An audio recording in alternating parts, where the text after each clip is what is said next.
This seminar is going to be a fundamental course on cosmic gamesmanship.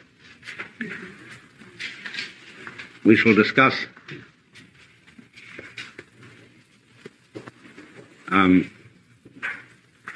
first of all the yang and the yin, because what we are studying is the way whatever may be called the universal energy plays. And so the fundamental thing is yang and yin, the positive and negative principles, to use the Chinese words. Next we shall discuss relativity. Next we shall discuss group theory, in and out. And finally, we shall discuss identity. Who are you? But in starting, the moment one talks about cosmic gamesmanship, it carries with it the assumption that the physical universe is a game. And that doesn't seem to be taking it sufficiently seriously. Of course, according to Hindu philosophy, the physical universe is an illusion. They use the word Maya. But Maya has many meanings, and among these meanings, only one is illusion.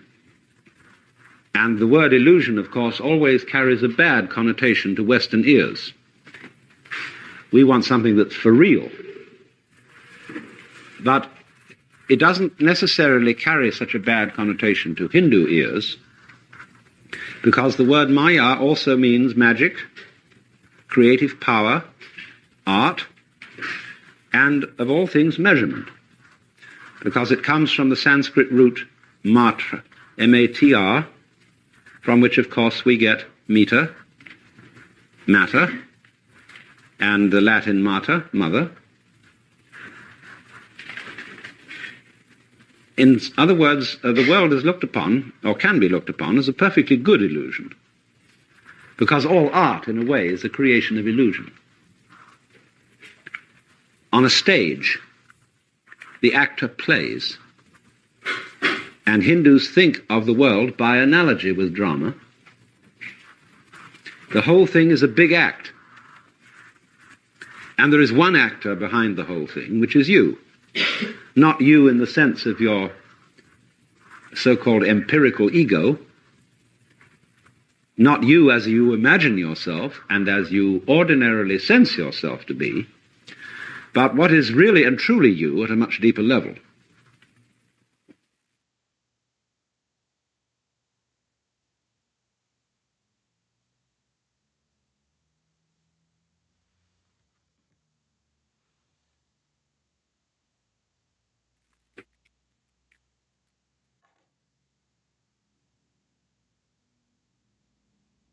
But you see, when we use the word game or play in English, we usually tend to mean that it's something trivial. You see, we divide life very strictly into play and work. Other peoples don't do this.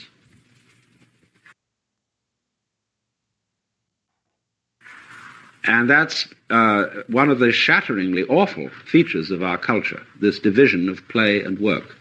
So that most people are working at tasks which they hate, so that they can make enough money to stop doing it and play. Now, this is perfectly ridiculous. Nobody needs to do that. Because what you get with work, done in this way, done heartlessly and without joy, is money. And what can you do with it? Supposing you do earn time to spare and money to spend, what is there to buy with it? The answer is the other fake and joyless products made by other people who hate their work. So there is a certain phoniness, a certain lack of essential quality in almost all the work that we perform, because the work is done not for the work but for money, and play is considered something separate from work. Work is serious. Play is not serious. In fact, we have a strange incapacity to play at all. Because we always, especially in the United States, play with an ulterior motive. That is to say, play is good for you. And we do everything because it's good for us, because we judge the physical world with, without our senses. We judge in theory. We believe that the proof of the pudding is not in the eating, but in the chemical analysis. It is often my fate to have to take lunch in college cafeterias.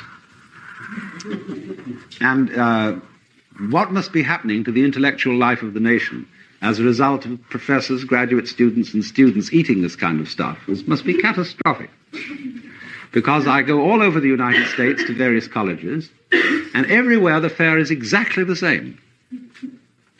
You get a so-called salad, which is a piece of that wretched icebox lettuce, with a dollop of cottage cheese and a wedge of canned pineapple on top of it. And then you get slices of beef that have been tormented for hours in an electronic purgatory, sloshed over, or rather coated is the exact word, with a gravy made of water, library paste, and bouillon cubes. Then there are peas, carrots, and corn, which have been sterilized, because that's important, by boiling for hours. And finally there is a pie, which is a slab of beige goo, crusted in reconstituted cardboard, and topped with sweetened shaving cream squirted from an aerosol bomb. And all this has been analyzed by dietitians and by the whole department of home economics, and is found to veritably contain the right amount of calories, proteins, carbohydrates, and vitamins.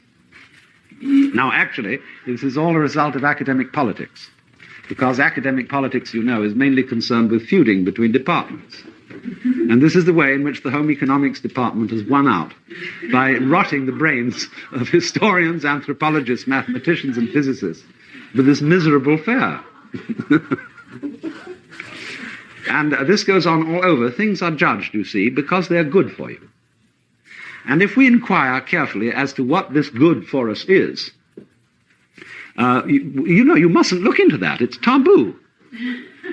The whole culture would fall apart if we found out what it was, because what is the good that is good for you is always and necessarily something in the future. It never happens, and is never going to happen. All that these vitamins and carbohydrates and things can do for you is keep you in a state of reasonable survival, and in which you never catch up with anything. Because you see, time is strictly an illusion. There is no such thing as time, any more than there is such a concrete thing as the equator. The measurement of time is a measure of motion, just like lines of latitude and longitude are a measure of the geographic surface of the Earth. And nobody will ever tie up a rolled roast with the equator. There is, however, such a thing as timing, which is quite different from time. Timing is skillful rhythm. But you cannot ever attain proper timing if you hurry, if you're in a hurry to get to the future, because the future is never going to arrive. So if you hurry to get to the future, you always get a punishment for it. For example, instant coffee, TV dinners, the sort of food they serve on airplanes, or beef that is cooked in electronic ovens where you push the switch and a whole roast is done. It isn't, it's heated through, it's not roasted. And all these things are awful because they are the result of the illusion of time, that there is something that is good for us and that we're going to get to. And so this is the result of an educational system which is completely geared to literary and mathematical pursuits, which trains everybody to be clerks, insurance salesmen, and bureaucrats. And only with great reluctance does education offer any kind of instruction in material competence, and then only for people who are considered too stupid to be intellectuals, to go on to college. So the basic arts of life in our culture, farming, cooking, dressing, furnishing, lovemaking, are utterly neglected. There is no sophisticated training widely available in any of these things for the average person. And so that's the reason why there is nothing on which to spend the time that we save and the money we earn, except trash. So fake cars, pasteboard houses, bread made of squishy styrofoam, vitamin enriched, and all that sort of thing, see, because of the illusion, we've fallen for the illusion of time. So only what is absolutely necessary for a culture, that means a society of cultivated people, is the cultivation and devotion to the present, to the material world, rather than to the purely theoretical world. You see, Maya in Sanskrit does indicate in one sense the physical world, because in the positive sense, that the physical world is actually a marvelous work of art. But Maya in another sense, in the sense in which it means measurement, refers to all the ways we have of numbering and naming and dividing up into categories the physical world. So time is Maya. Latitude and longitude is Maya. The future is Maya. In the less exciting sense of illusion. So, you see, because of this state of mind, we don't think that play is important. We play in order to refresh ourselves to go back to work. And that's not playing. Playing is a real absorption in the delight of a dance, for example. You don't dance because it's good for you. You dance because you're happy. But you see, we have a very odd incapacity for happiness, because we are happier when we expect good things to happen rather than when they're happening. And so we say of a thing that we consider bad, it has no future. Well, nothing has a future. There isn't a future. There's always a present, and one has to get this as a kind of a basic approach. So then, one can also, therefore, use the word play or game in a sense that is not trivial. We don't think, for example, that when we hear a performance of a Bach cantata, or better, a purely non-symbolic thing, like a fugue, we don't think that that's trivial. We don't think it's trivial to play the organ in church. We don't think that the plays of Shakespeare are trivial. They're plays. Play, you see, in the sense that I'm using it, is a musical thing. It is a dance. It is an expression of delight, in the sense of Blake saying that energy is eternal delight. And, for example, the art of Islam, the arabesques, which aren't pictures of anything. They're just fantastically intricate, beautifully colorful designs. They are play. And according to this thesis, the universe is just like that. It is a very, very elaborate play system. And the fundamental elements of this play, the Chinese call the yang and the yin. Yang means the positive and yin the negative. Yang refers to the south side of a mountain, which is in the sun, and yin to the north side, which is in the shade. Yang refers to the north bank of a river, which is in the sun, and yin to the south bank of a river, which is in the shade. Yang is symbolically or prototypically male. Yin is symbolically female. That's not to cast any reflections on women.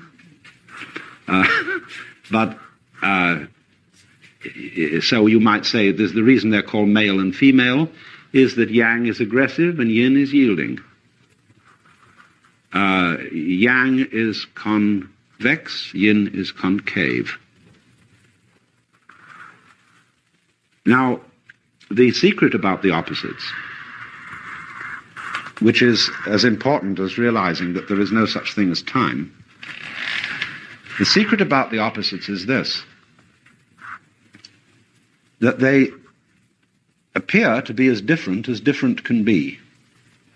We say of opposites, like black and white, that they are the poles apart. But in using that phrase, poles, you imply a connection between them.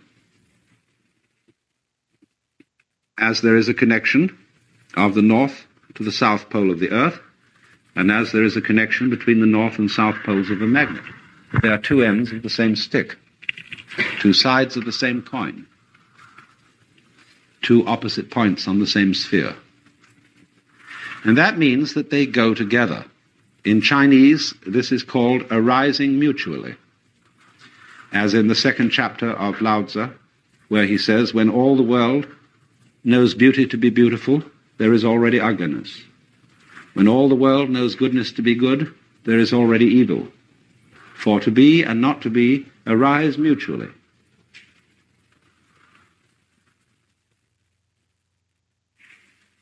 What confuses people is that they don't see this. They think, for example, that the positive is something there which truly exists, whereas the negative has less reality. It doesn't exist. We think that, for example, the space in which this universe floats is a non-entity and has no importance.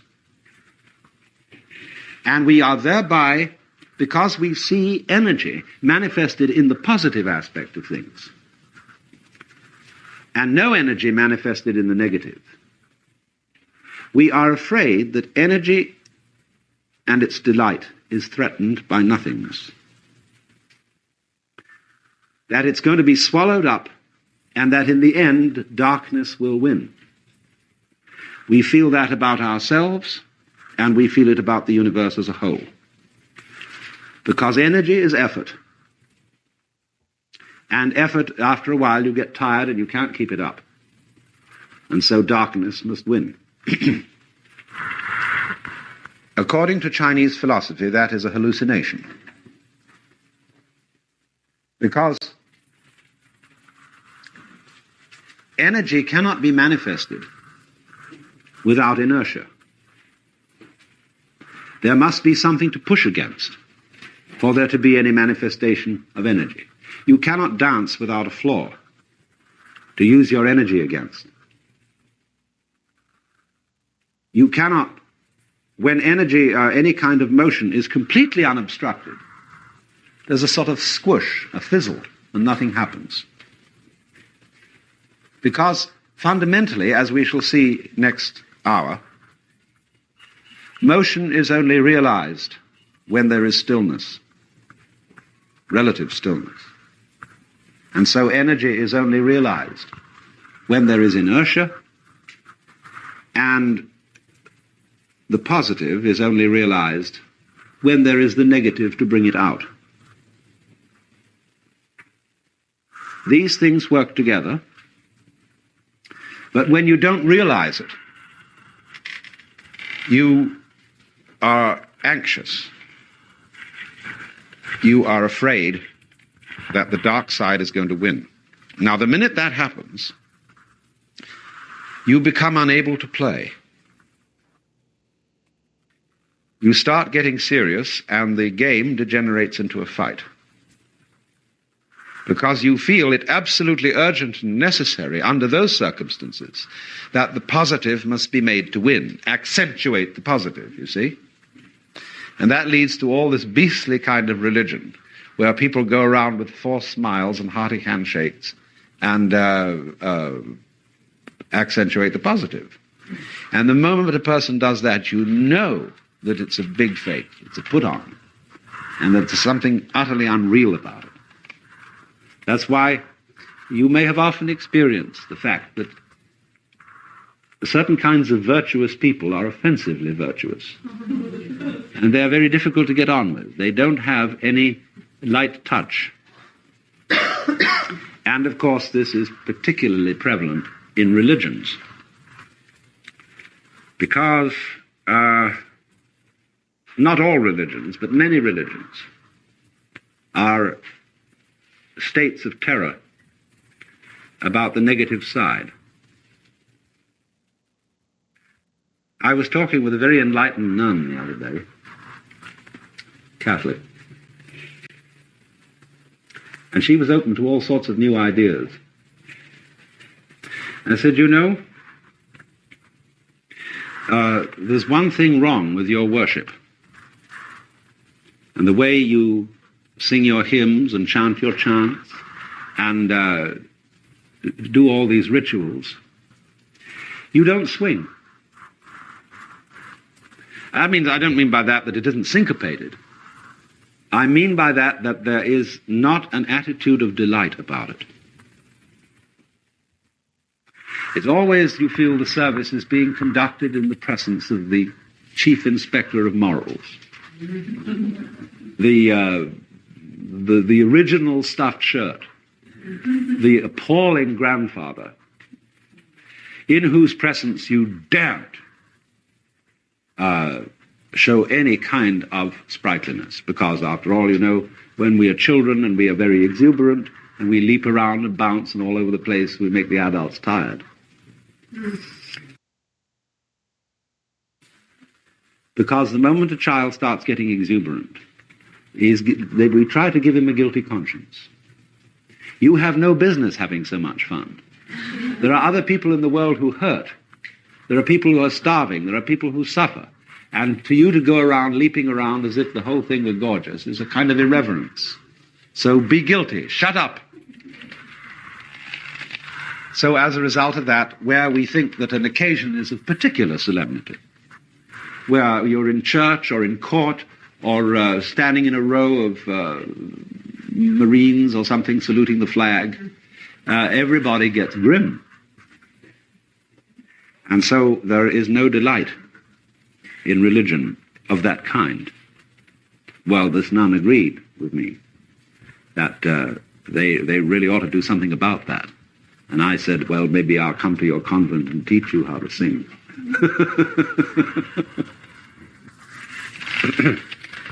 But you see, all of that is because of the fear that the nothing will win over the something.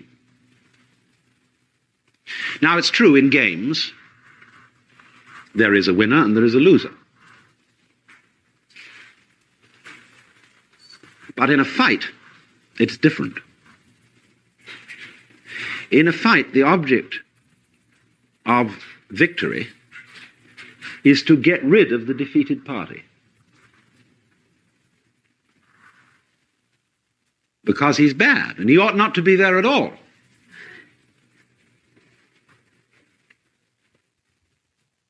But in a game, it's quite different. Because if there is to be a winner, there has to be a loser. So it's terribly important not to get rid of the opponent. You could have no chess unless you had the black side as well as the white. Impossible. So in a game, what we admire a person we call a good loser. That is to say, a good sport. Because he does not take the loss seriously. It's very instructive, for example, to play any game that you know well, whether it's chess or checkers or whatever, with yourself. And each time you move over to the opposite side, play it with your best skill. For example, you can play a very marvelous game. You take two cocktail olive toothpicks, you know, the kind they make into little plastic swords, and you do a fencing match with yourself. And actually try to stick one of your hands, and the other hand really tries to defend itself. You'll find this is extremely interesting. It's a meditation exercise. And then you realize, you see, what is the nature of a game. Because if you are a good chess player, you may congratulate yourself if your opponent wins, if you have given him a good contest. Because then the game as such was interesting. And you come to realize that you and your opponent in a game of chess together constitute a single organism, like your right hand and your left hand fencing with each other. Let not your left hand know what your right hand doeth. That means have a conspiracy to pretend that they don't belong to one organism and that they're different, like black and white, like space and solid. They must look as different as possible. But underneath, in order that there be a game, in order that there be, in other words, a relationship of these two, there has to be a secret agreement. They have to be tacitly one, but openly two. Exoterically two, esoterically one. Because, you see, on the stage, when you get the hero and the villain, they are really friends behind the scenes, because they belong to the same company of actors. But this mustn't be admitted on the stage, because that would give the show away. Now you see, it's true, we mustn't give the show away. That's why there are esoteric teachings. But on the other hand, there is another opposite extreme, which is not realizing that the show is a show. And that's as bad as giving the show away. So you have always, when you are in the theater, say you go to the movies, and you go to see some great horror movie, awful thing. Well, why does one do it? You want a thrill. And the whole of the universe wants a thrill. That's what it's all about. Otherwise it would be boring. But when you go to the movie, you know in your heart of the movie. And yet you contrive to some degree to forget this while you're there. And therefore get scared and feel real creeps. But that's great. Some people like to go and cry. They go and see some tragedy and just love to weep because it's a catharsis. It gets all the salt out of you or something. I don't know. And so you do this thing. And it is, we can say it's vicarious. Yeah. But that is the spirit of showmanship, of play. So one might say then that it is possible in this life to attain a sort of metaphysical courage in which you really know deep within that the most harrowing experiences that physical existence can offer are a show. Now this is the what you might call ultimate nerve. And for example, when the samurai in Japan studied Zen, that's what they wanted to get from it. They wanted to get ultimate nerve so that absolutely nothing would faze them. So there is a poem which says, "Under the sword lifted high, there is hell making you tremble. But go ahead, and there is the land of bliss." Don't hesitate, see? Don't be blocked. Don't be phased, nonplussed by the illusion. Now you would say, well, that's all very well, but I can't bring myself to that. I start to shake and I can't stop it. It's not to do with my will. And no amount of gritting my teeth, clenching my muscles, exercising my willpower can get rid of the shakes when I am really scared. That's true. But you must remember that the secret to all this is not to be afraid of fear. when you can really allow yourself to be afraid, and you don't resist the experience of fear, you are truly beginning to master fear. But when you refuse to be afraid, you are resisting fear. And that simply sets up a vicious circle of being afraid of fear and being afraid of fear, and so on. And that's what we call worry. Worry is simply a chronic condition, and people who worry are going to worry no matter what happens.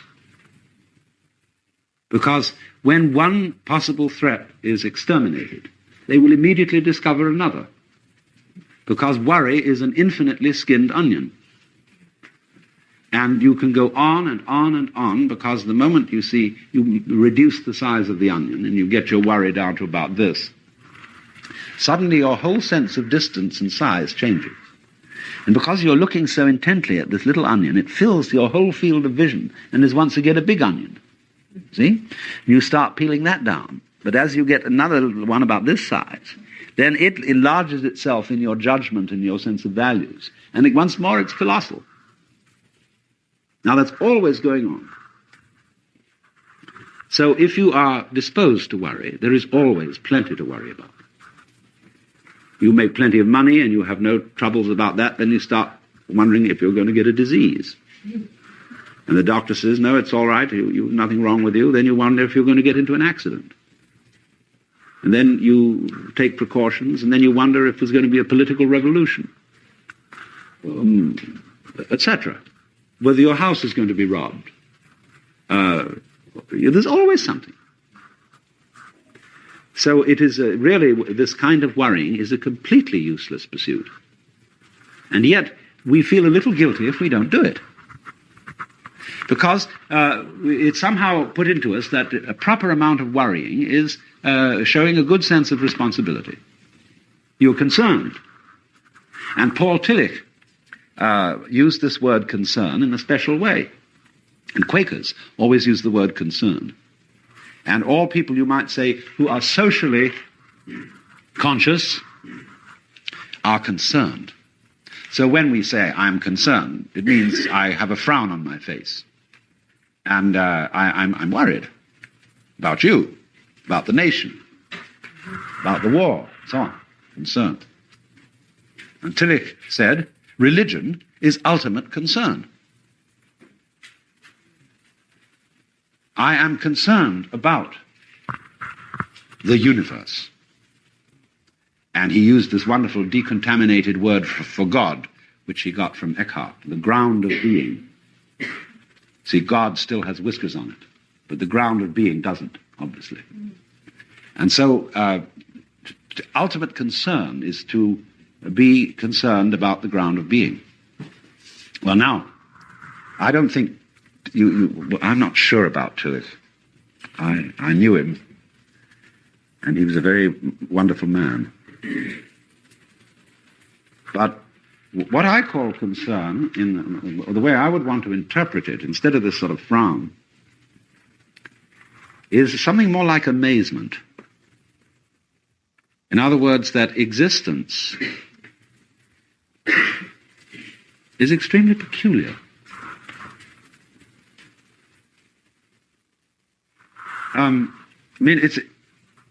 I can't explain this feeling because I don't know quite how to ask a question about existence so that I could be said to be wondering about it in some sort of clear-thinking way. It's a very nice thing to consider to yourself that if you were going to have an interview with the Lord God, and you would have only 5 minutes, and you might ask one question, what would you ask? And you've got plenty of time to think this over in advance. And you realize, question after question, say, no, that's not really the thing I want to get at. It's not that. Like, do you exist? God would say, well, of course. Yes, here I am. Am I having a hallucination? He said, no. Well, how can I be sure that this isn't a hallucination, you see? And then you reject all that sort of question. And when you finally come down to it, you don't know what to ask. There is a sort of question in your mind, not so much a question as a questioning. A feeling of, it's all unbelievable. It's amazing. I wonder at it. I marvel at it. It is a miracle that there is anything. But it's like a friend of mine who went to a Zen master, got an interview after it would do with trouble, an interpreter. And he sat down and said, you know, now I'm here, I don't know what to ask. I just feel like laughing. And Zen master said, well, let's laugh. And they just broke up. So,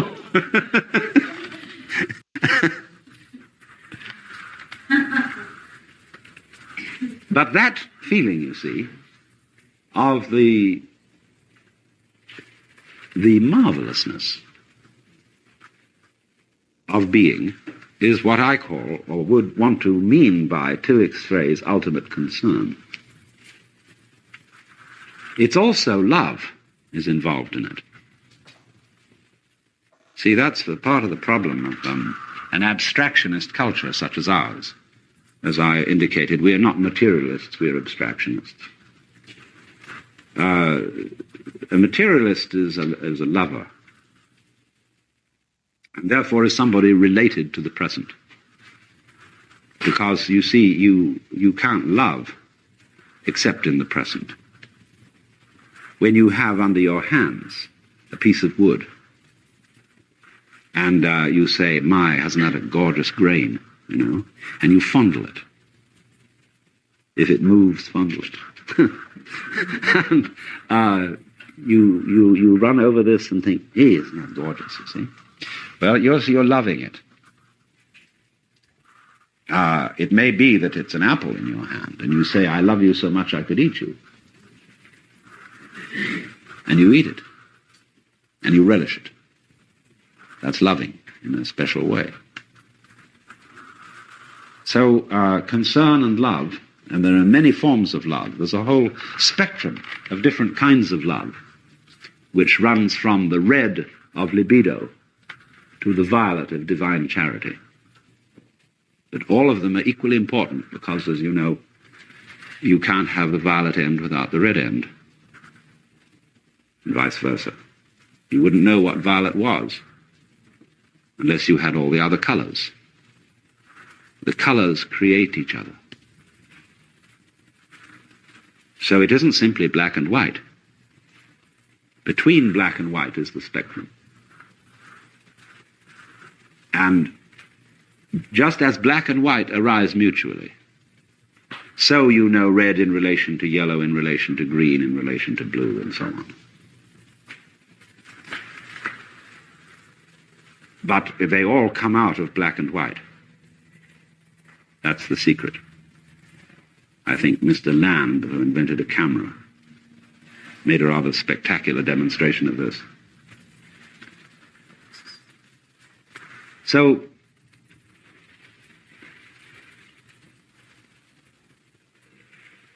if then you try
to obliterate fear, the fear that black may win, you're working in the wrong way. To attack a fear is to strengthen it. Because immediately you feel guilty if you don't succeed, or you feel inadequate. But fear is something that arises naturally and spontaneously under certain circumstances, just as you will feel warm if you get near a fire. And you can't go up to a fire without some sort of self-hypnosis and then say, well, I refuse to be warm. There's something a bit weird about that. Besides, you often want to feel warm when you get near a fire. No, on the contrary, it is very natural to be afraid. And so if you don't try to knock it down, you don't try to make yourself over into some sort of preconceived idea of what you ought to be, then you're on the track. Now, when you think, for example, that I ought to change myself into something different, but what is the agency which will effect this change? Well, we could say two things. On the one hand, it's the same self that you want to change. So how can it change it? Or on the other hand, you can say that the idea that there is a sort of separate ego in you which can go to work on the rest of you is a hallucination.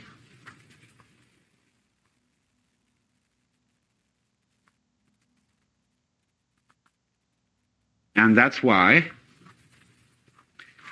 gurus and teachers set their students weird tasks. They may discover that the dissociated ego is indeed a hallucination. Now, for example, one of the ones that is commonly used is to get yourself a pure mind. And that means you control your thoughts and emotions. You mustn't have any violent or hateful emotions. You mustn't hate anybody. You mustn't have any sexy emotions. All pure ideas. Clean up. You know what happens? So many, in the parent-child relationship, many parents can't stand their children. They're a nuisance. They're the result of bad rubber goods, and they didn't mean to have them anyway. And they're expensive and noisy, and they've disturbed the peace of the place, and they detest them. But you cannot admit in this culture that you detest your child. That's the most awful thing. But you see, what happens if you don't admit it is that whereas outwardly you go through the motions of being loving and dutiful, you don't smell right, and the child gets it. The child knows intuitively and inwardly that there's a crossed-up message here. It says love, but it acts hate.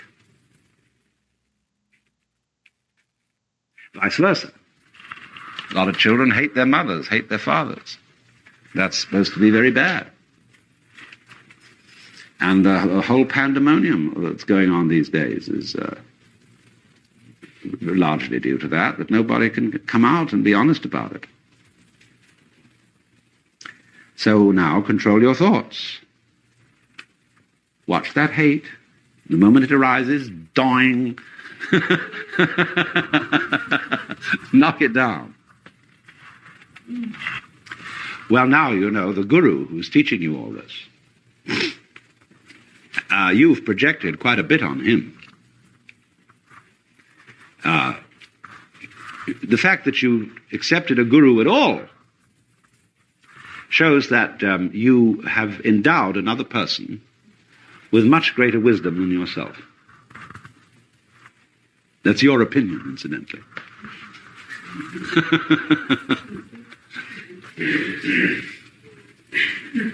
And therefore, people invariably attribute to gurus are all kinds of astounding powers, especially of a telepathic nature.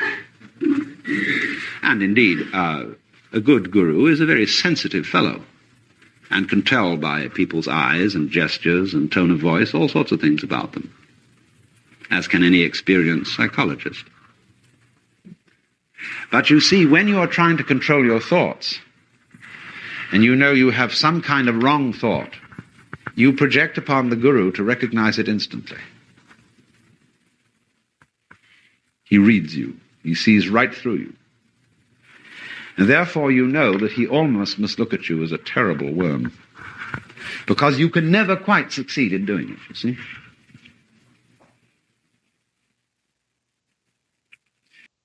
And the lesson of this is, you see, the whole point of this lesson is to discover that the alleged you, which is different from your thoughts and feelings, is a hallucination. There is a stream of thought and feeling going on, just like there is a stream of water going by, and that's you.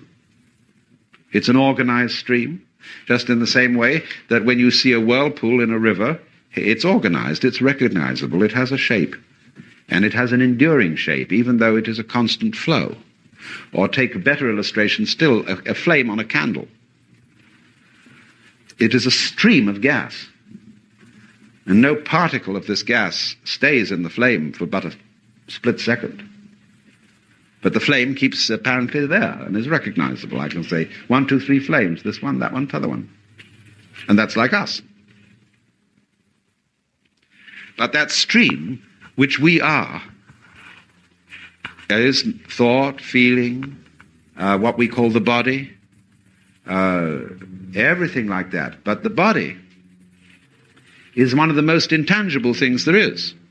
You seem to be able to grab hold of it, but it is nothing more than a vibrating pattern of energy. And on it flows. So when you understand that, you can see a little bit more why Hindus speak of the body as Maya, as illusion. Because one of the things they mean by illusion is transitoriness as distinct from permanence. That is to say, everything in this world is disintegrating. In fact, if it weren't, it wouldn't be there. Disintegration is life.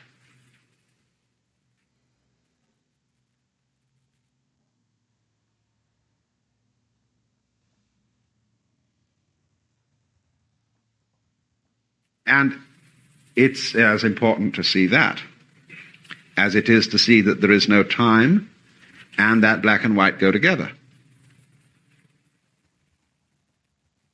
Because to the extent that you see it is disintegrating, and that there's no way of stopping this, you can get into a frame of mind where you get with it. Where you, as it were, give up and fall apart along with everything else. Now you might think, you see, again, in our general Western frame of mind, we would think, well, that's just giving up. That's spineless, that's cowardice, that's awful. And anybody who would just give up like that would be expected to become a slob. But the contrary is true. You see, in all what you might call the dynamics of the spiritual life, there are what appear to be many paradoxes. Courses of action which in common sense would lead to one result, turn out in fact to lead to an opposite result. So you would think that a child who admits to hatred of parents, or vice versa, would act out the hatred, would do something violent. No, it is precisely the one who does not admit it that will act out and who will do something violent. Because like the monk of Siberia, who are fasting grew wearier and wearier, the violence will at last burst from its cell.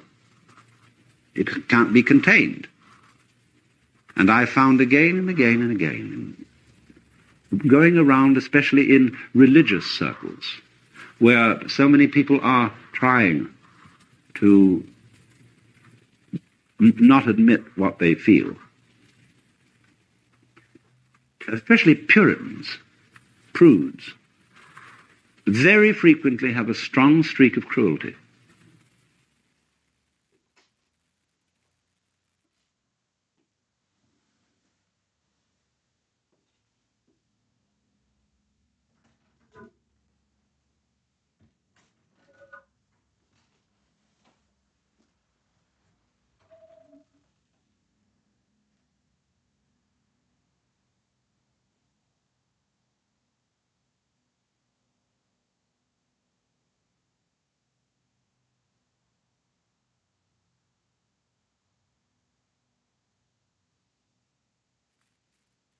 And this, of course, can be a kind of sexual substitute, a sadistic or masochistic thing. That is simply because they don't admit to having a negative side. And so the negative side will express itself in a violent way. People who are always doing things for other people's good will be liable to bomb them for their benefit. And utterly destroy them in the name of goodness. And this is because such people are not ever going to be good soldiers. I was talking a few weeks ago to the Air Force Weapons Research Lab at Kirtland, near Albuquerque. And I was somewhat surprised to be invited to this sinister institution. But it was full of extremely brilliant people. Fantastic minds. And so naturally we got onto the subject of strategy. Because military strategy is a very, very interesting thing. It contains all the basic life problems. And I said to them when I started out, I said, now, you have asked me to tell you as a philosopher, what are my basic premises for moral behavior? Well, I said they are total selfishness. I'm not going to beat around the bush with you people. I'm going to be sentimental or anything like that, because you're dealing with military matters, where you have to be tough, and where you have to be so tough that you've no time for finer feelings. So let's begin that way. Now, I said you might imagine, therefore, that if I based my behavior on total selfishness, that I would go around being rude to people and aggressive and pushing through and so on. But I said I don't, because I found it doesn't work. People put up resistance, they get obstreperous, and I don't win them over. So my self-interest is better conserved by putting on a pretense of politeness and that I really am concerned about you all and so on. But I said I'm not. That's just a big act. Now, and I said the next thing that happens is this. When I decide that I'm going to base everything on total selfishness, I start wondering what I want. Well, so many things that I thought I want, when I got them, I found out I didn't. So I have to go very deeply into the question, what do I really want? What sort of friends do I want? What sort of a house do I want? What sort of a life do I want? What sort of a job do I want to do? And you see, people don't think this through. They get all sorts of ready-made ideas of what they ought to want. Because what education does to us to so large an extent is to fit us into a set of prepared stereotypes. And we never stop to find out what we really want to do. Well, that's one thing. But then something else very odd comes up when I say I'm purely selfish, which is, what is me? And then I come across this curious thing, that I don't know who I am unless I know who you are. If I would live without any other people, I don't think I would know I was there. I see myself in terms of others. That is to say, by a social relationship. I am I because you are you. You are you because I am I. But then, something that's gone screwy here, something funny about this. Which is, of course, that myself isn't at all what I thought it was. Myself is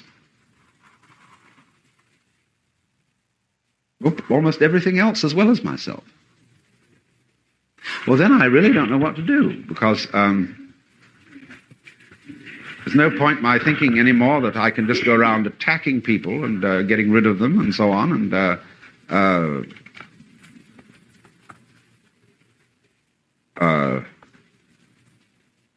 because all I'm doing is a sort of as if I was hungry and I started chewing on my own toes. Because I discovered that hurting others hurts me. Now, of course, you do have to cut your toenails and take care of your hair and things like that. And there's always some kind of violence is necessary in life, just like you have to kill a fish to eat it, or you have to kill an apple when you chew it. Well, it's sort of like cutting off the toenails and combing your hair and so on, and clipping and things like that. And sort of like getting rid of dead skin and the general elimination process. But fundamentally, you see, when you think that there are dreadfully wrong people who ought to be obliterated, or that the world outside you is something that you are in a fight with, well, that's just like a person who is completely insensitive in the middle, so that he doesn't know that his leg end goes with the top end. You know that in worms, if a worm gets damaged, it develops a sort of calloused area in it. And the worm, when it wiggles, the rhythm of the wiggle doesn't pass through the calloused area. It has to wiggle separately on each end. So the worm, instead of going wiggle, wiggle, wiggle, goes wiggle, bump, wiggle, bump, wiggle, bump, wiggle. And so a lot of people are like that, physically. This is one of the important things that Wilhelm Reich found out, that people tend to have a state of tension in the diaphragm, as a result of which they can't swing. Have you ever tried to teach anybody to dance the hula? Lots of people just cannot bring themselves to make that hip motion. They're too rigid. And they're like the worm with a callus in them. Or then there's another myth about this. You know, there's a famous snake called Ouroboros. And he's always drawn chewing his own tail and eating it. Imagine what happens when the tail gets inside and it gets inside and inside and the whole thing is clutched up, you see. And this worm, this snake, is a symbol of what the Buddhists call samsara, that is to say the round or rat race of life and death. And this goes on so long as the worm doesn't know that his tail is himself. When he discovers that, he lets go of it and wiggles happily along, like every good snake should. Of course, there is something more to it than that. You might say, well, why in the first place did he not realize that his tail was his own? Well, because he wanted something else. See, there wasn't anything except the snake in the beginning, because the snake is the symbol of God. But in the Upanishads, in the Isha Upanishad, first line of it said that in the beginning there was the one God, the Ishvara. And he said, I'm lonely. And so he made another, which was a woman. And he made love to her. As a result of which all gods were born. But the woman got guilty about this because she felt it was incest. And so she turned herself into a cow. And he became a bull. And he made love to her. And so came all cattle. And the same thing happened. She got guilty and turned herself into a sheep. And he turned himself into a ram. and so on. And by this means the universe was created. So, this is othering. It's called in Christian theology by the Greek word kenosis, which means self-emptying, where God others himself in the sense of getting himself into a position where he forgets he's God, or where he has abrogated omnipotence. Now, in the theory of games, it is absolutely important to abrogate omnipotence, because you realize that if your knowledge and power was without limit, there were no obstacle to it whatsoever, there would be no way of realizing it. When we know for certain the outcome of a game, we don't play it. We call it off. And we invent a new game in which we don't know the outcome. So power, whether partial power or omnipower, will always be in a state of abrogating itself.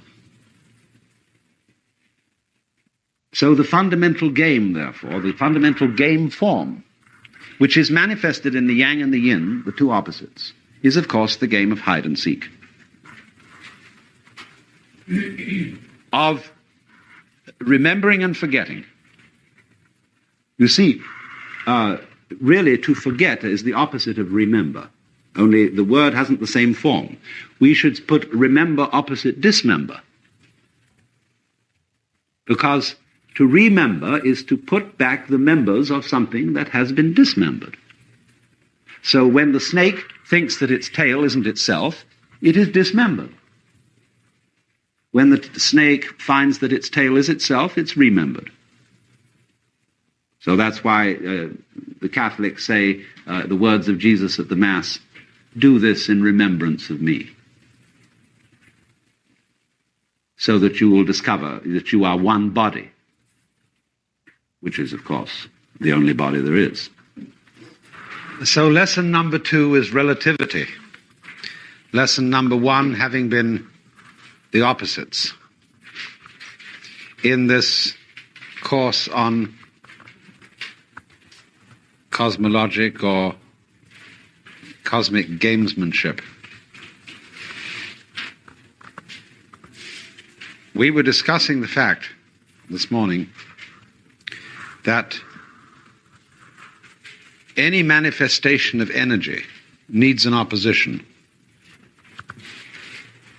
In other words, nothing happens, there is no motion, there is no possibility of energy, unless there is something opposing it.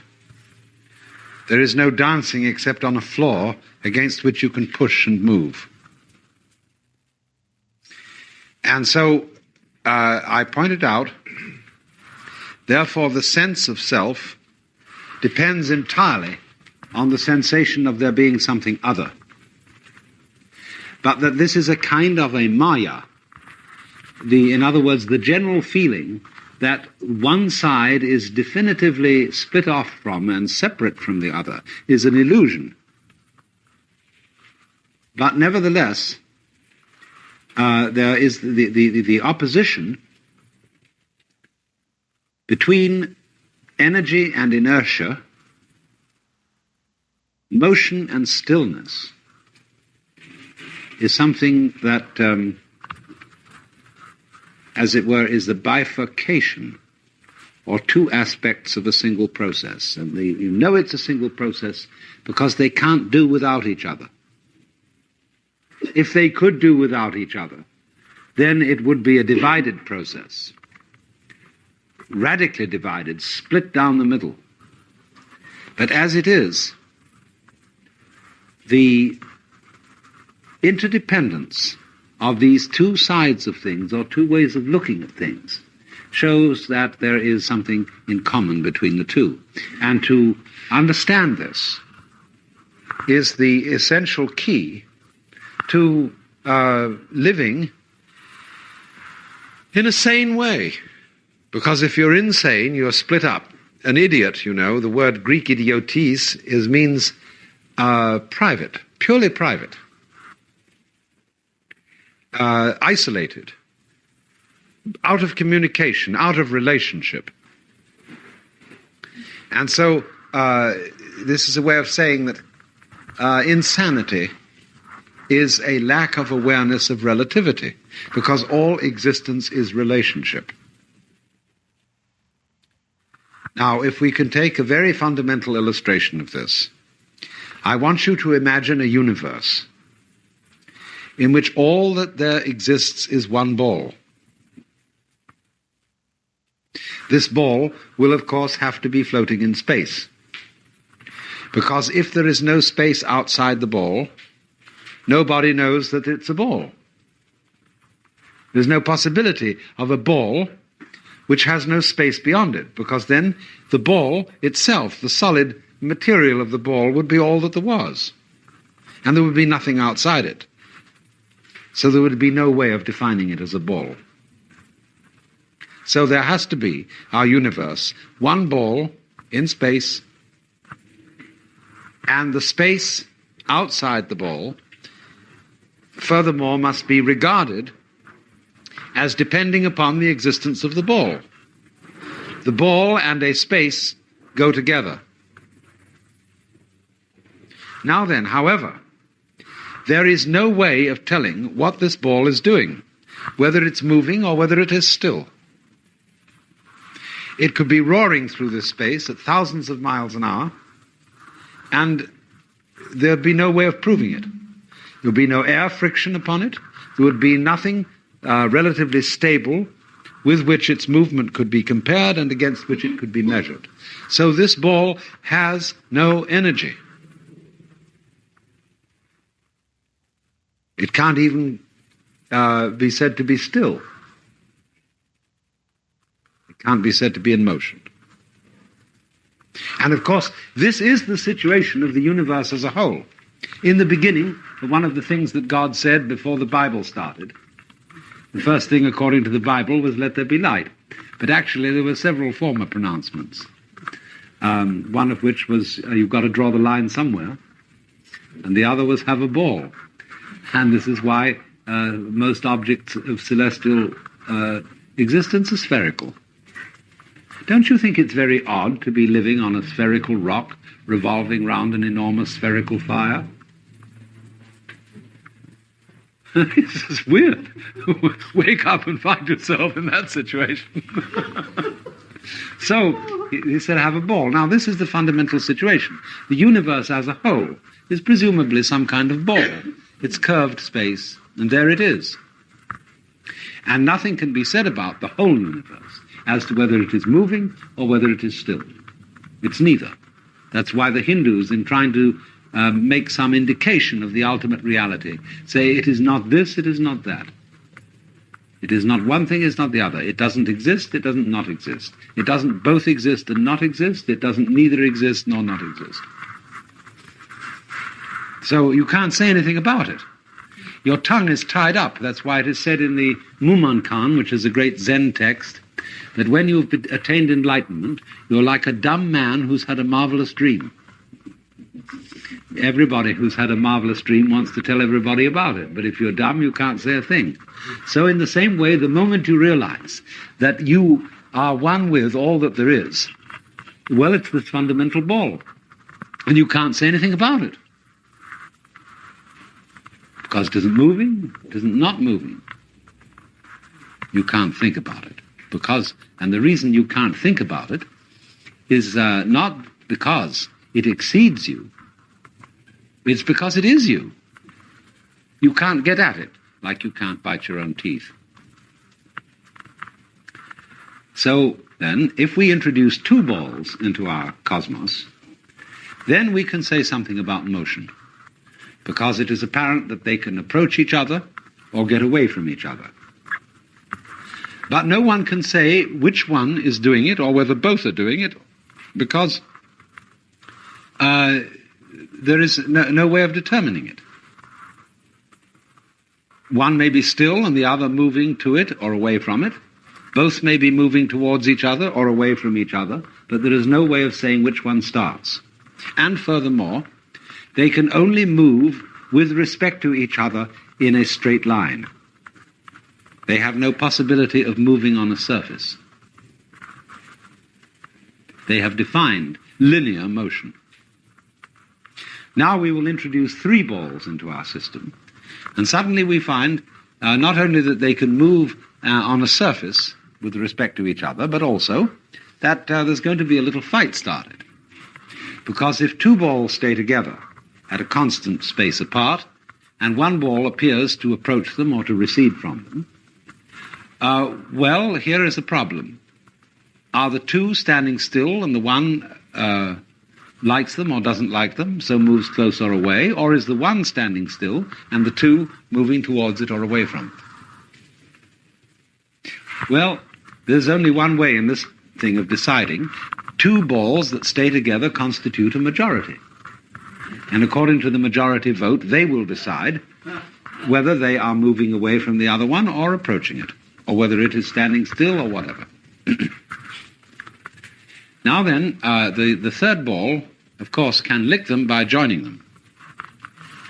It can always stay, if it wants to, at a constant space from the other 2, unless they break up and go off in different directions. So long as they stay together, it can stay with them, and then we are back to the original situation, because no one is moving at all, however much they move.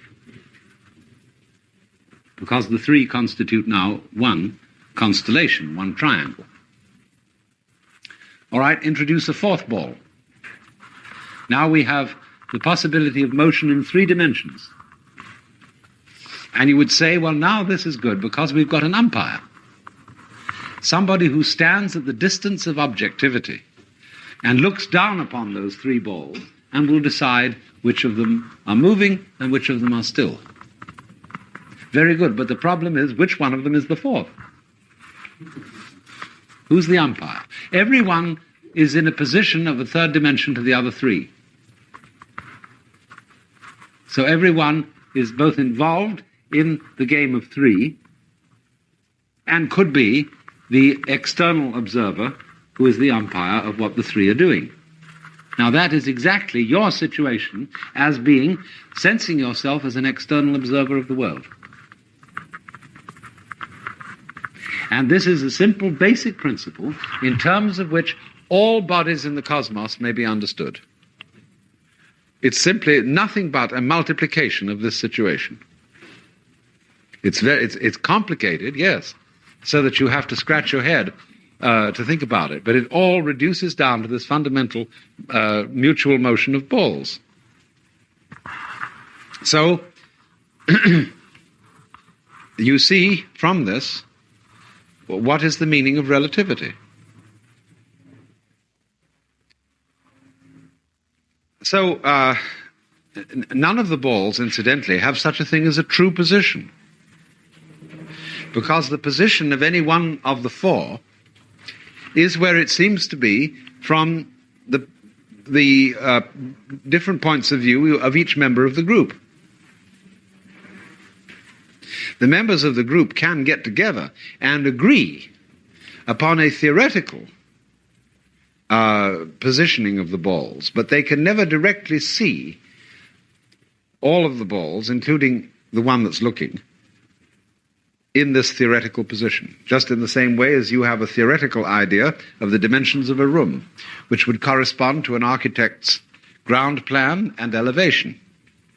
And you would say you know that that corner up there is a right angle, although you see it as an obtuse angle.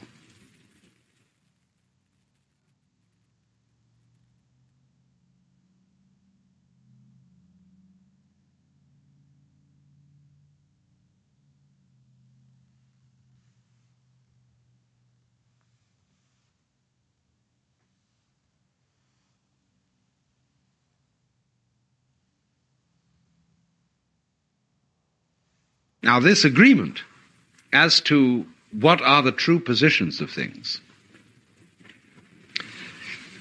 is very important, because upon such agreement depends all possibilities of human communication. We have to have a standard of what is north, south, east, and west, of what is a unit of measure of what languages and what words or what noises are to mean what experiences.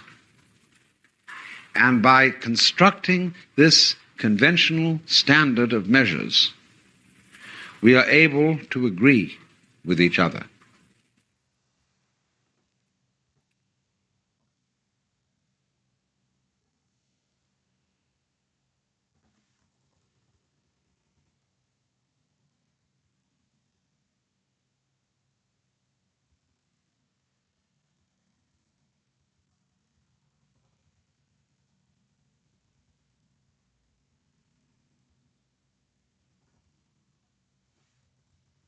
But one must see at the same time that this is a convention. There is no reason for driving on the right side of the road rather than the left, except that everybody must agree what side they're going to drive on. One isn't really preferable to the other. The point is to agree. So when we agree about certain social conventions, whether they be legal or moral or descriptional, aesthetic, whatever they are,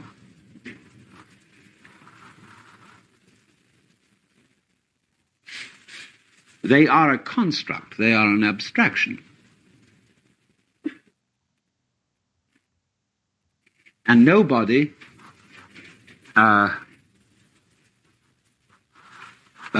well, let's say they're an abstraction, and this abstraction is never directly perceived, just as you cannot possibly go up to the ceiling to a position where you can see the whole floor as a rectilinear pattern as it would be drawn in an architect's blueprint.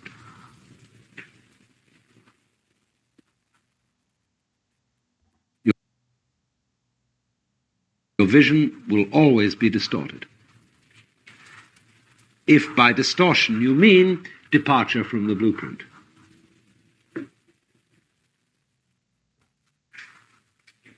So then, except in terms of some sort of convention of this kind, there is no such thing as the true position of the four balls in space.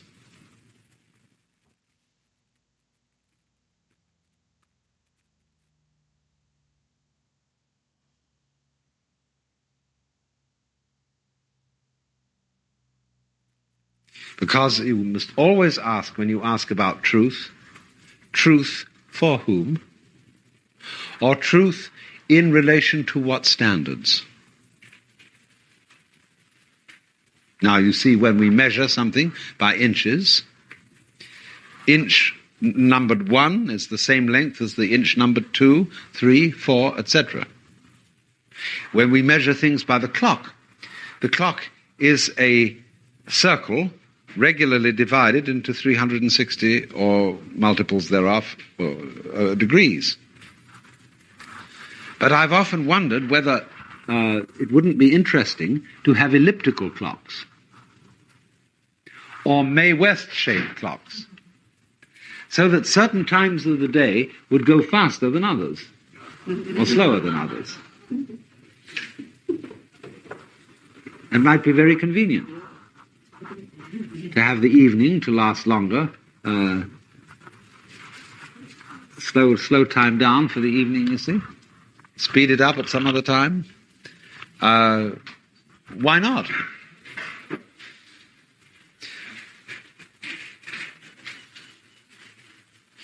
But you see, we try to fit everything into an ideal of regularity.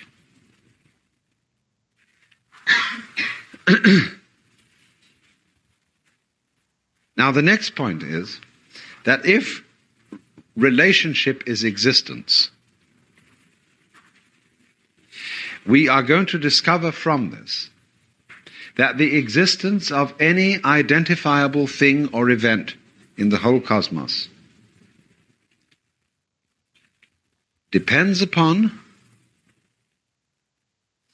and in an opposite sense is responsible for the existence of everything else.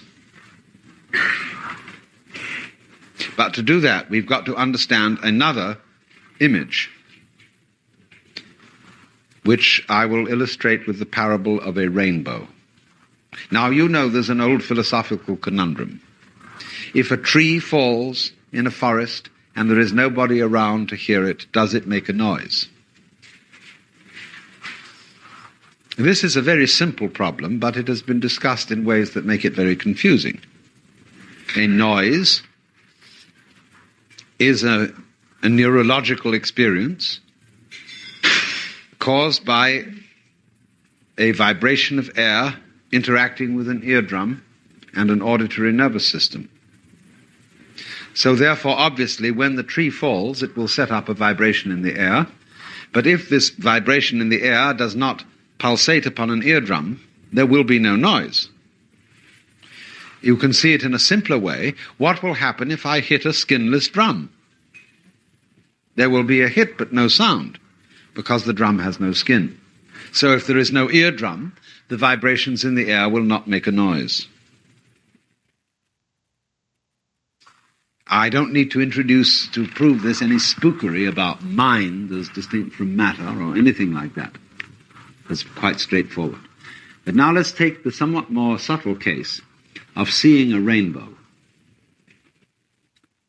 To perceive a rainbow, there must be three variables present, three factors. There must A, be the sun. B, there must be moisture in the atmosphere. And funnily enough, C, there must be an observer at a certain angle relative to the angle of the sun and the moisture.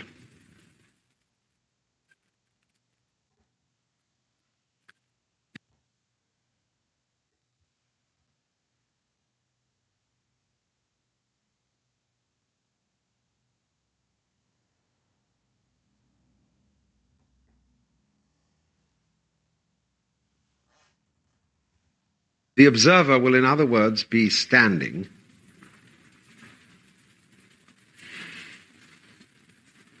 shall we say, on a straight line between the sun and a body of moisture, and what will then appear to be the center of the rainbow. That's why the side of a rainbow is always off to one side. You never see the side of a rainbow directly in front of you. So the position of a rainbow differs for every observer. Just in the same way as that the position of this table differs for each one of you in the room. Depends where you're sitting as to where you see it. Now, the trouble with this illustration is that a rainbow is a rather diaphanous thing, and we tend to accord it a rather low reality status. And yet it fulfills all the requirements necessary for a genuinely existent thing. Oh, it's true, you can't grab hold of it. But neither can you grab hold of the moon, at least not yet.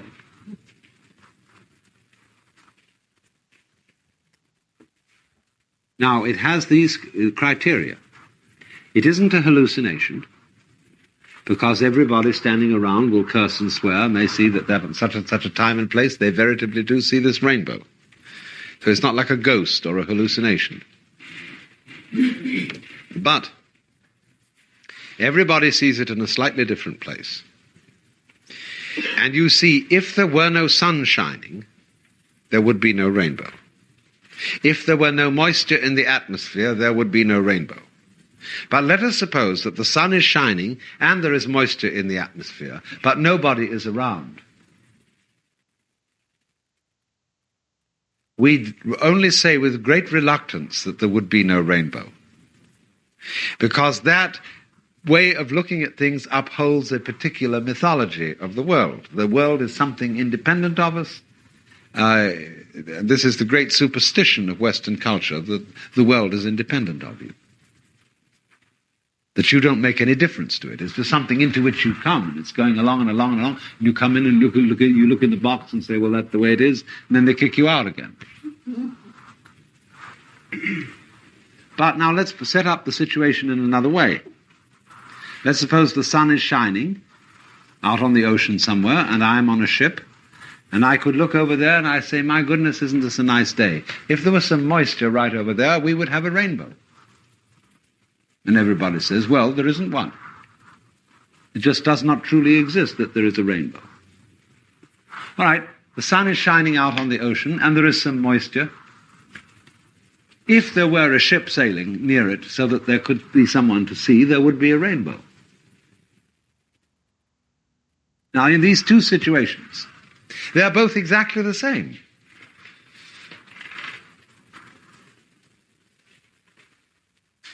There would be a rainbow if there was some moisture around, but there isn't.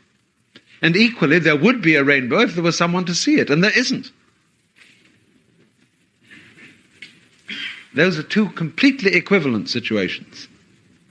Because this isn't, again, a question of spookery. It's a question that the existence of the phenomenon rainbow depends on the presence of three factors. Like the existence of a human being depends on the existence of two factors, a man and a woman. Everybody has to have a father and a mother, or have had. And otherwise, with the exception of that relationship, you don't exist. Well, now, the case of the rainbow is exactly the same case as everything else. It's just because a rainbow is rather diaphanous and intangible, although it sure hits you in the eye. And the eye, the seeing, is a form of touching. Seeing is touching at a distance. When you find that the table is hard, that is a way of feeling with your fingers the same thing as that you cannot see through it with your eyes. So we are funny about this. Purely optical sensations are regarded as having a lesser grade of reality than tactile sensations. When you get hold of something and can grab it, and you feel it solid, you feel you are surer of its existence than if you merely see it. But it's all the same thing. Touch is a sensation as if your finger ends were full of millions of little eyes. Every nerve end an eye. And they close around this and they find it is not transparent. Here is a limit. Here is something we don't go through. But that's exactly the same as when you see with these eyes here. You don't see through something.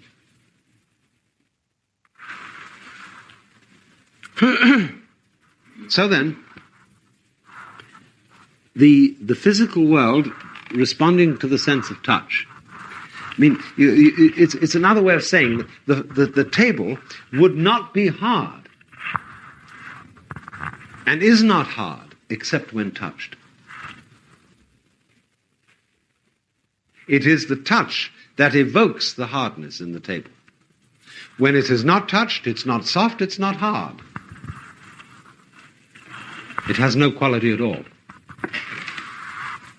Nothing which is not in relation to us has any existence, or, I will add, in relation to some other kind of responsive creature. Just in the same way that when light energy goes out of the sun into space, the energy will only be manifested as light if there is some body outside the sun to reflect the light. Otherwise, the light does not in any way illumine the darkness of space.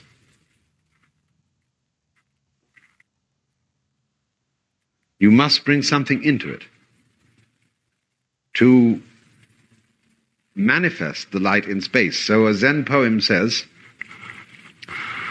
the tree manifests the bodily power of the wind. The water manifests the spiritual nature of the moon. Because you see, if the wind is blowing, that is to say, an energy is moving along and there is nothing to stand in its way, the energy is not there. The energy in the situation is evoked only by something standing in its way. Then it's manifest.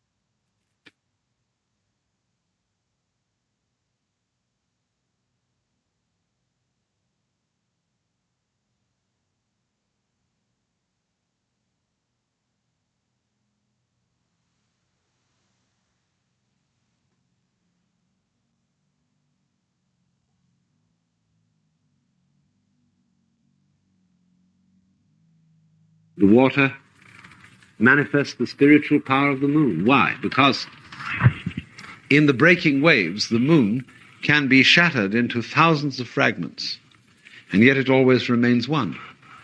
That's its spiritual power.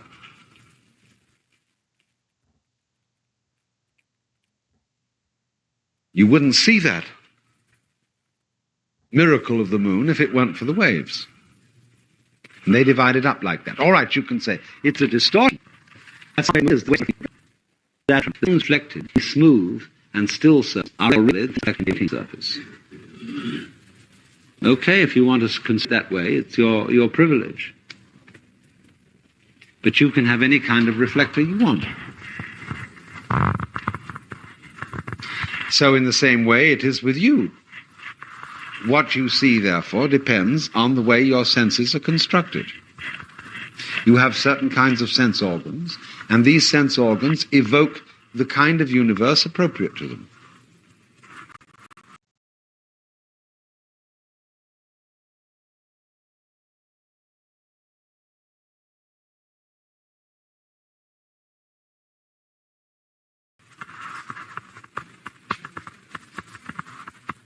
It's not necessarily the way things are. Because there is no way that things are apart from their impact or better relationship with some kind of perceiver or perceiving organism. Because things are only in relation.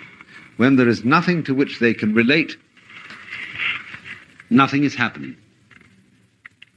And the so-called existence which we perceive and that to which it is related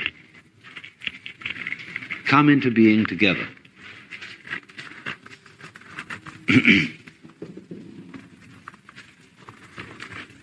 Now, is that to say that before any living organisms existed, there wasn't any universe?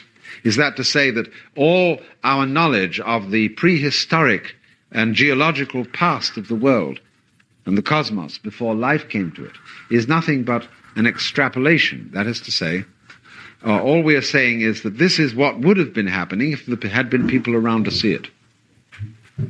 But since there weren't, since there was no living organism around to witness this, nothing was going on. Now, it's possible to make a very good case for that point of view.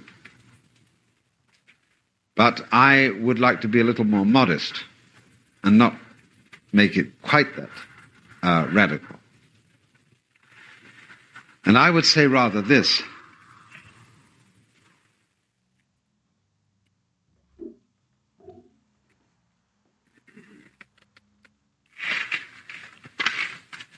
There would never have been a universe before living beings existed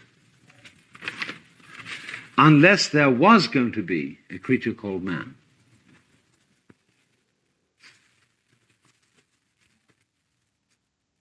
Man living in a future, say, implies in the past a certain state of affairs. In other words, this planet had to come into being with an adequate amount of temperature, oxygen, gases, everything else, food supplies, for the organism called man to exist. So let me say then, the existence of man implies a certain kind of environment, meteorological, geological, and astronomical. But the other side of this proposition is that such an environment implies man.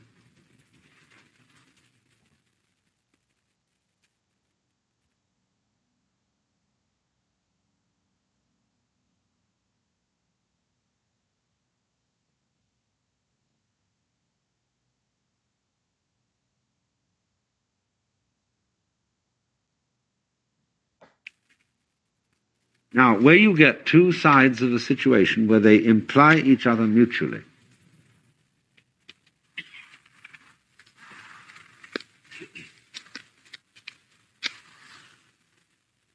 you have, in fact, a truly relational and unitary system.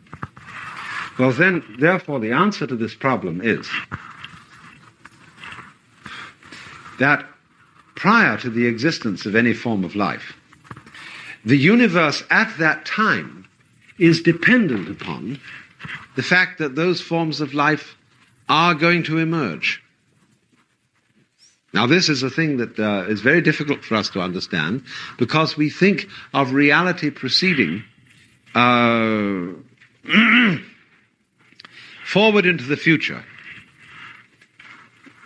but dependent only upon the past. It's very difficult for us to see that events that we call past are dependent upon events in the future. That a lot of things would never started unless certain results were going to happen. Again, this is another of those ideas which is an affront to common sense. But there are a number of ways of showing that it's quite a sensible idea. Unless you were, if you're flying an aeroplane, you leave London, you arrive in New York. You wouldn't have started out from London unless you had known in advance there was a place called New York where you could land. So in a very similar way, the energy system of the universe does not start out with certain, say, very primitive amoebic creatures until it knows that it can arrive. I don't know where it's going on beyond man, but at least it's got to get as far as man. Because if it's not going to be able to do that, it won't even start. Now you can put this in other terms. An electric current. The electricity isn't like water. When you turn on the faucet, the water goes right down and waits at the nozzle. So as soon as you turn on the nozzle, there's the water. But an electric current isn't like that. When you've got two wires, two terminals, positive and negative, and you've got the positive one hitched up, and here's your wire, and you leave the end of that wire just an inch away from the negative terminal, there is no electric current moving. It hasn't flowed down the wire from the positive terminal so that it waits to be ready to jump. The trouble with is that electricity moves so fast we don't see these things. And you can only see it if you do it on a colossal scale. Let's supposing that we had an electric wire that was 300 million miles in length. Now we connect it at the positive end. Nothing at all happens. Connect it at the negative end. So that too can have possibility. See, that's the other terminal. Then immediately the circuit starts. But the circuit of electric current does not start until there is a place for it to arrive. See, that's the point. So in exactly the same way, it makes no difference whether the wire be something that is 180,000 miles and is traversed in 1 second, or whether it's 60 billion miles that will take a somewhat longer time. In either case, the current will not start until the receptor terminal, the minus terminal, is secured. So in this way, I would say, in just exactly the same way, life will not start up in a universe to which it really doesn't belong, in which it is can be regarded as nothing more than a stranger.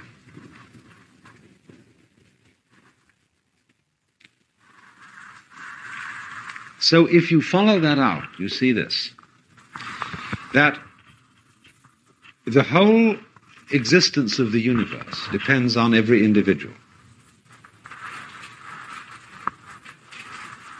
It isn't a question of how long you last, that the universe will only last as long as you do. That's not the point. The universe is much bigger than you are, and you are very small, but at this moment it depends on you. The universe is much longer than you are, and you are very short in time, but nevertheless it depends on you. The universe in the future, long after you're dead, will still be depending on the fact that you once existed. The universe in the past, existing long before you were ever thought of, still depends on the fact that one day you would exist. And it depends on each person.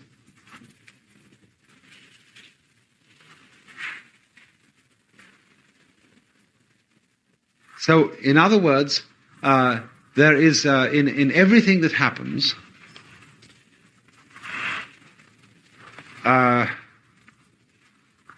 every whole depends on every part. Because you see, in truth, there are no parts of the universe. Parts are an abstract creation. When we think of someone or something as a part, we are quite arbitrarily cutting him off and saying, by convention, we will agree that our skins are our boundary, and therefore, since our skins do not include the whole cosmos, we are only a part of it. But there are no parts. Just as in your own, when you study your own organism, all of it's continuous. All the so-called parts flow into the others like the motions of waves. You don't have detachable parts that you can unscrew inside you, you see? Unless you've got false teeth or something like that, then you take it out, see? But in the ordinary way, you can't unscrew parts of the human being from another. They're continuous. Well, in exactly the same way, you are continuous with this environment. And although we have been habituated to looking upon ourselves as separate things, we are no more separate from what's going on around us than each of these waves here are separate from the ocean. Or that Mount Tamalpais is separate from the planet Earth. We have great freedom of movement, so do the waves. So do the gulls floating in the air. So do the trees waving in the wind. We have a larger degree of freedom than that, because we are more volatile. But we are just as much waves in the total process. It depending upon us, and we in turn depending upon it.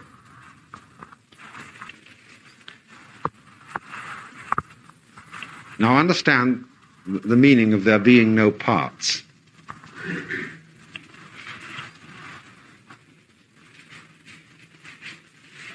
All parts are ideas. We have an idea of a part. We chop things up and say 1 human being, 2 human beings, 3 human beings, and so on, and so think of it as parts. But that's not the way it works.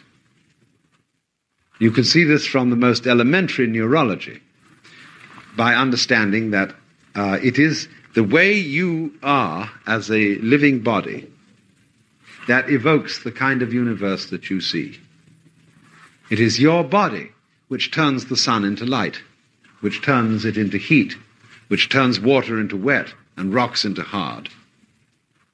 And in turn, your body is one of the pulsations of nature along with the sun, the rocks, the water, etc. So there's a mutual arrangement. It creates you, or evokes you, or does you, whatever word you want to use, and at the same moment you do it, and you do all of it.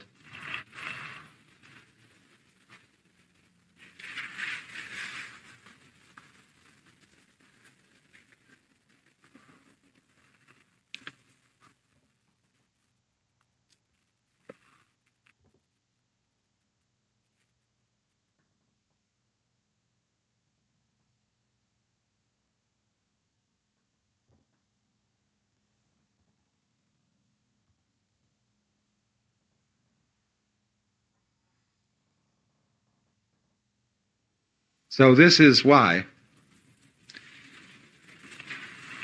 there was some kind of truth in astrology. I say this, but at the same time I certainly don't consult astrologers and plot my life by the crude calculations of horoscopy. But because if you do that, you get into endless tangles of self-deception, because it isn't accurate. But it has a principle. The astrologer was right. When he drew a map of your soul, he drew a crude map of the universe. He drew the universe as it was at the time and place of your birth. The universe as it was, as seen from the point of view where you were born. And that was your soul. So your soul, you see, is not in your body. Your body is in your soul, because your soul is the entire network of relationships in terms of which you live. Your soul is the whole universe. But each one of us, as it were, is a different point in it. But all these points in it are the center. We can go way beyond Ptolemy and Copernicus now. And if we think that space is curved, every point of space is the center of the universe, because any point on a ball is the center of the sphere, of the surface. See? You can turn any point of a ball, and wherever you look at it, it's the center, isn't it? See? So in the same crystal middle, so in exactly the same way, every place in the universe is the universe, from a standpoint of curved space. So we go back to an entirely new Ptolemaic view of the world, beyond Copernicus. Well, not that the Earth is the Earth is the center of the universe. But every other place is also the center of the universe. There is no absolute center.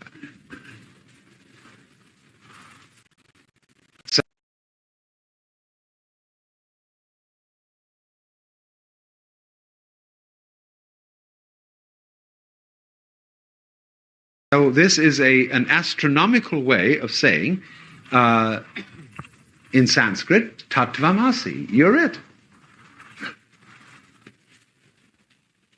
Everyone is rightly the center. You may think, my mother used to say to me, you're not the only pebble on the beach. No, indeed. But in a way, everyone is the central pebble. And the feeling that you have of being the center, which turns out into selfishness and all the sort of conflict and scrapping, is nevertheless based on something true. What we do is we misinterpret it. We don't realize that everybody else is the center too. In that sense, you're not the only pebble on the beach. You're not the only center of the universe. And yet there is only one center. And that's why, who was it? I think it was St. Bonaventure who first thought up the description or the definition of God as that circle whose center is everywhere and whose circumference is nowhere.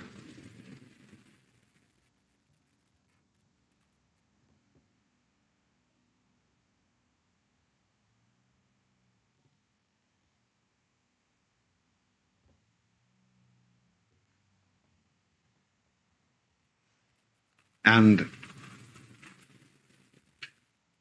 This is a poem, I seem to remember, from Alfred Noyes. "Where," said the king, "oh, where, I have not found it. Here," said the dwarf, and music echoed here. "This infinite circle hath no line to bound it. Behold its strange deep centre everywhere."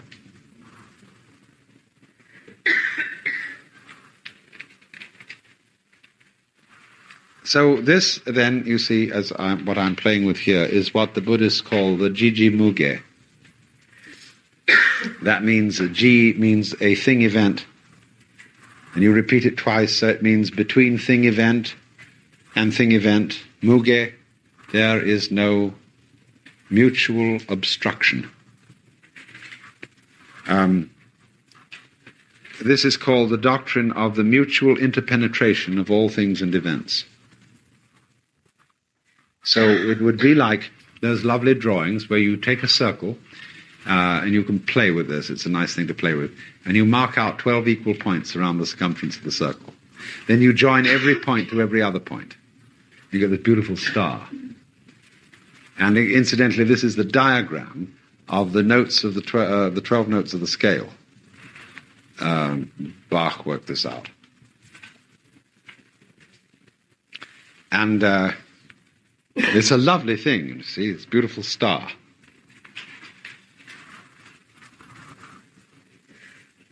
So this is the diagram of the way it all fits together.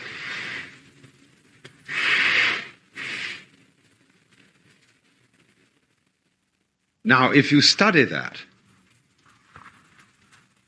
and by study again, I mean not just think about it, but feel it out, you will find very strange thing happening. That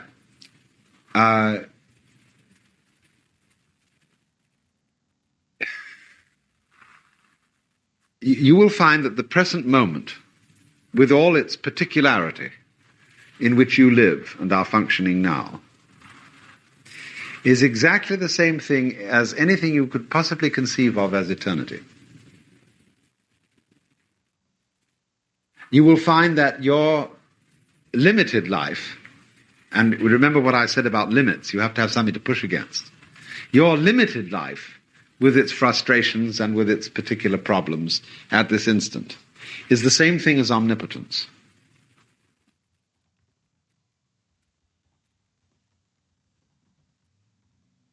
And that your situation in space, which is appears to be in Sausalito, California, sitting on a boat which has a rickety old thing, and miles away is China and Russia and England and Mars, Venus and everything. Yeah. But this particular point in space, you will find in the same way, by this law of relativity, is the same thing as infinity.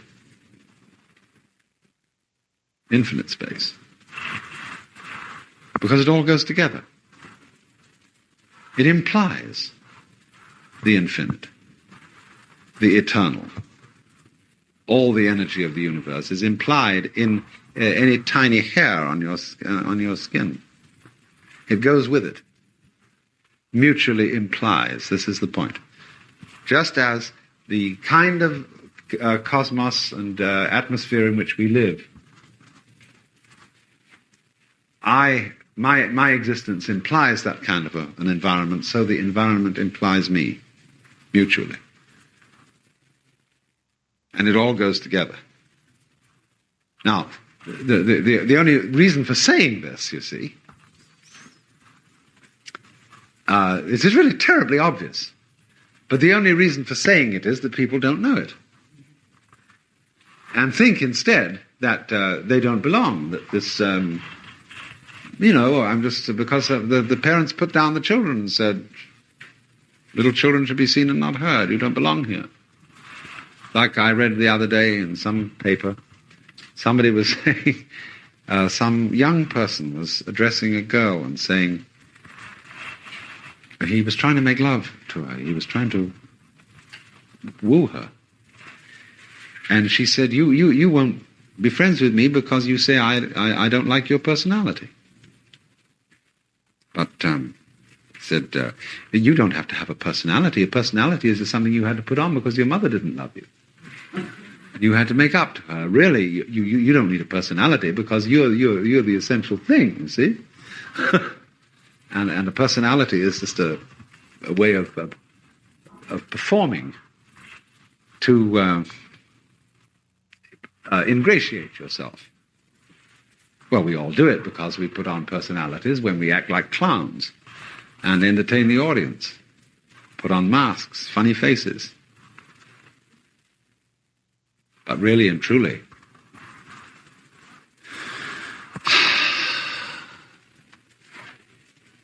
the mask covers the one self that we all have, and we all know it. Only, just like black and white, we are pretending to be as different as possible while remaining the same. I said that one of the aspects of cosmic gamesmanship that we were going to deal with would be group theory. And of course I don't mean exactly by that a sort of mathematical meaning, but the relationship that's tremendously important and that is not sufficiently recognized between in-groups and out-groups. You know how you've heard about little birds where they're cold and they're all huddling together, the idea being to see who can get most inside. And human beings are just like that. And so also is everything else.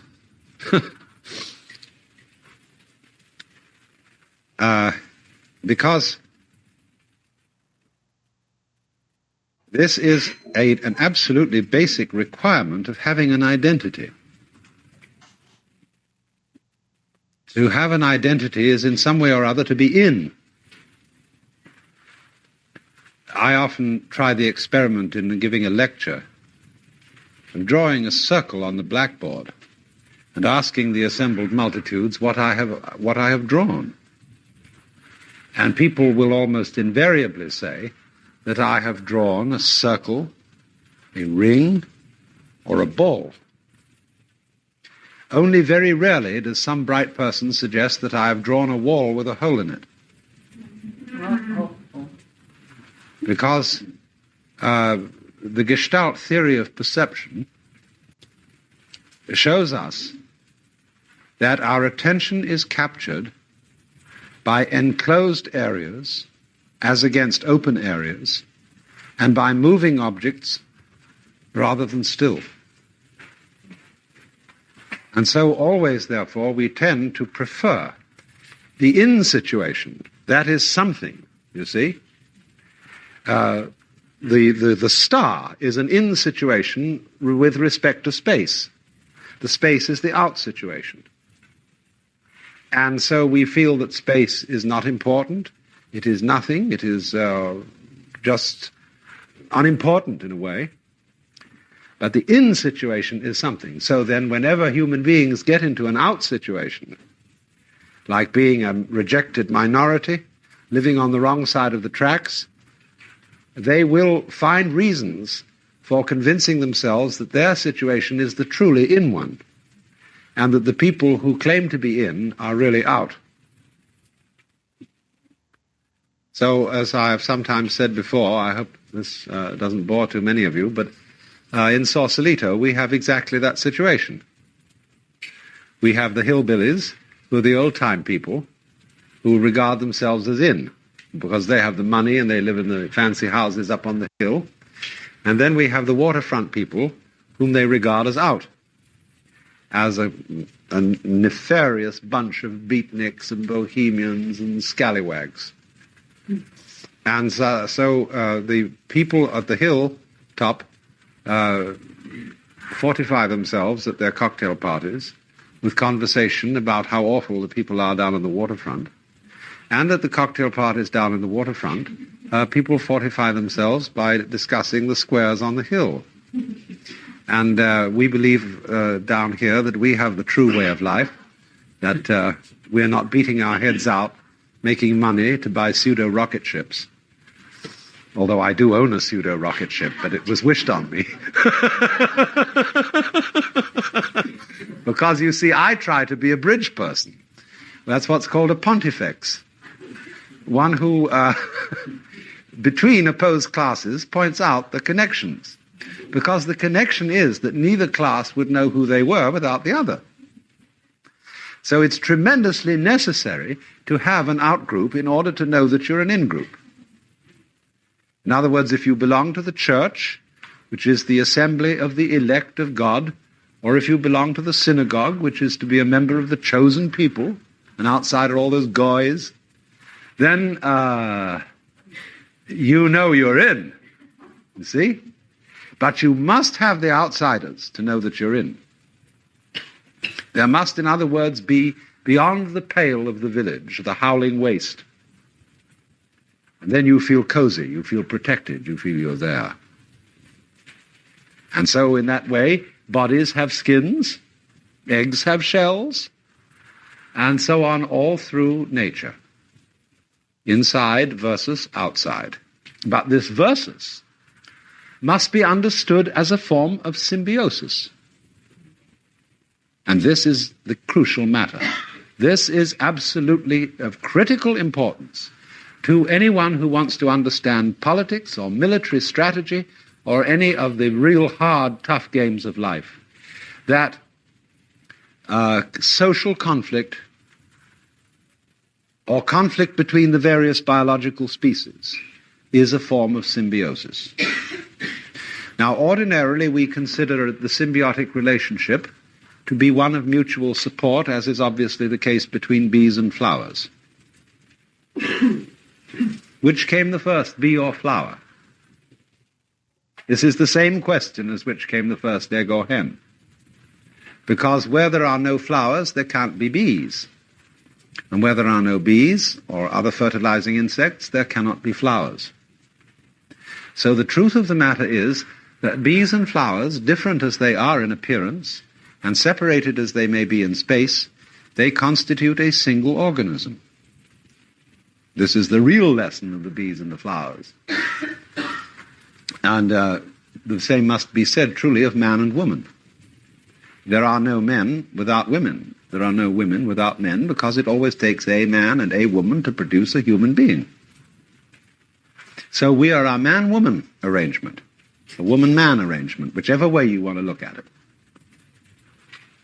And so although, you see, therefore, we move and look as if we are individuals,